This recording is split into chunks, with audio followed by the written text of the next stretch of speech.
యేసు ఒక అసాధారణ పదాన్ని ఉపయోగించారు మానవ జాతితో సమస్యను వివరించడానికి.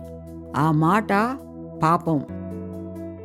నిజానికి విలుకాడులు పాపం అనే పదాన్ని ఉపయోగించారు ఏమి తప్పు జరిగిందో వివరించటానికి. వారి బాణం ఎద్దుకంటికి తగలనప్పుడు పాపం అంటే గుర్తు తప్పిపోవడం. దేవుడు మనం ఎలా ఉండాలనుకుంటున్నాడో చేసి దేవుని మహిమకు దూరం అయ్యారనేది సత్యం.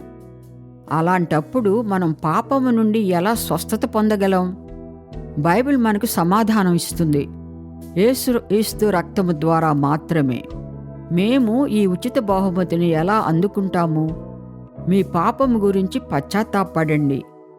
మిమ్మల్ని రక్షించమని యేసుక్రీస్తును అడగండి.